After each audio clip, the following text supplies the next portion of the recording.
If you have the Graco Hadley Convertible Crib, I'm going to make your life a lot easier with this video. So keep watching. I'm going to take you through every step so you can get this crib built right the first time. Here's a quick look at the instructions. Feel free to pause on this so you can take a look at the parts and this first step. You'll see other pages as you go showing you how to do each thing. I definitely recommend using the instructions.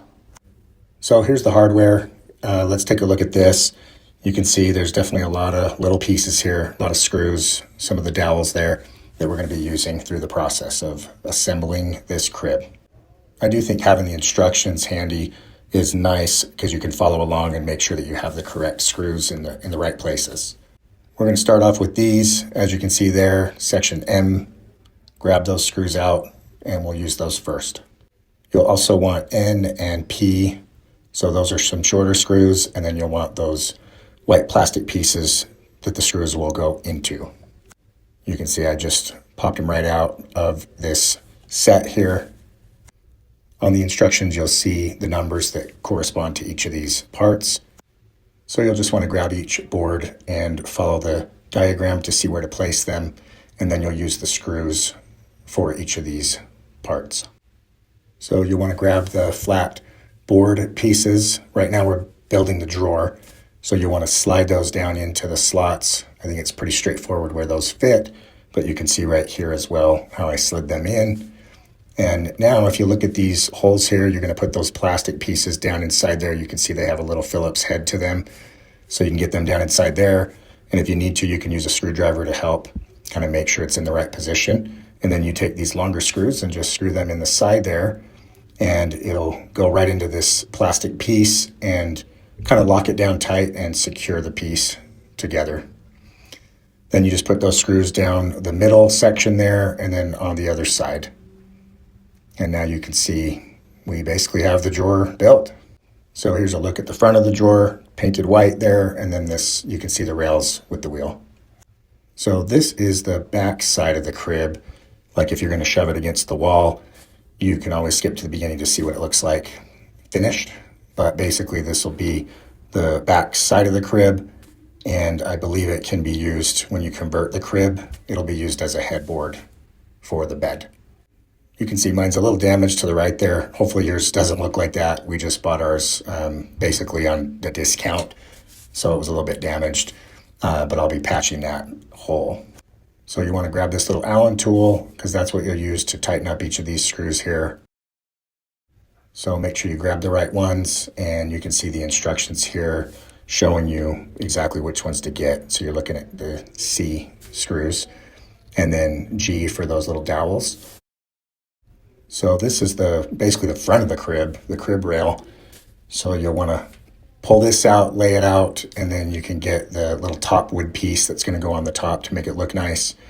Get the dowels and just keep watching, and I'll show you the instructions on how to do this. But you just place a dowel in those holes, and then you'll have the Allen tool here to help you tighten down the top piece so it sits snug.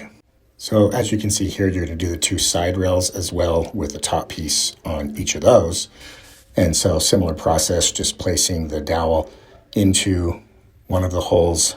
You can see there the outside holes, and then you'll set the top piece on top of that.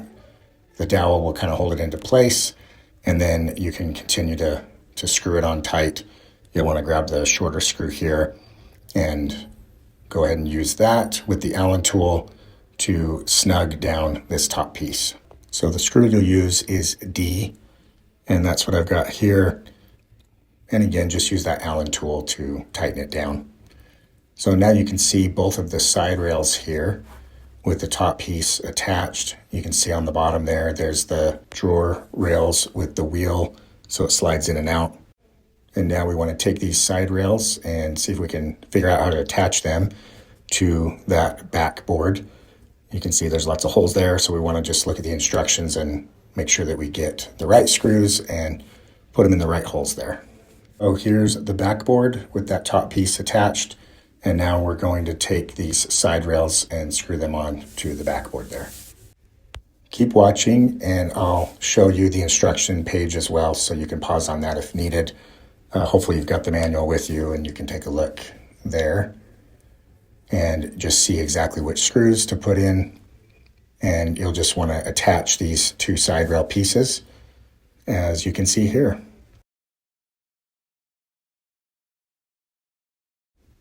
All right, so here's the instructions. Feel free to pause on this if you don't have access to it, and you can take a look at which screws to use. Just ignore that tear. That was obviously damaged as well. But we can still read them, thank goodness. You'll probably have to pause and kind of zoom in on this. There's a lot of detail there. But definitely post comments if you have questions on the process, and I'm happy to jump in there and help you if you get stuck on anything. All right, so next we're gonna attach this bottom front bar so it will hold the shape of this crib together, essentially the other frame piece. So you can see the wood that sticks out right there that you can stick right into the hole that's on the crib rail here. So just set it inside there on both sides. Make sure that little plaque is facing up, and then you'll be putting a screw into the side to snug it down like this. I'm just using my hand to hand tighten it at first and then get the Allen tool to snug it down nice and tight. You can see the baby sleeping right there. We definitely need to get this built so we can get her into the bed. So now we want to attach the mattress frame or the mattress holder right here. And I thought it was funny, I found another thing of instructions inside there that's not torn, but I didn't find it until the end. So feel free to check there to see if you have a backup. But the nice thing is you can just leave it inside that. So you'll have it for future reference. If you ever have to tear this down and then maybe you give it to someone else, it's there to help them rebuild it. I'm just showing you here that you can adjust the mattress level or height with these screws here. So I put it at the highest right now since the baby's so little, but as she gets older and starts to stand up, I will drop it down, and you can just loosen those screws with the Allen tool, remove them and slide it down to another level so that it fits lower into the crib. And here you can see how nice the drawer works. Just slide it right out. You just reach underneath it there. And this is where I think we'll be storing sheets and blankets. So we'll have them very accessible. All right, so here is a look at the finished crib. I think it looks pretty sweet. Overall, it was a little tricky to put together, but no harder than IKEA furniture, if you built that before. Similar style. So please let me know if you have any questions. And don't forget to like and subscribe for more helpful videos from Dan Good Dad.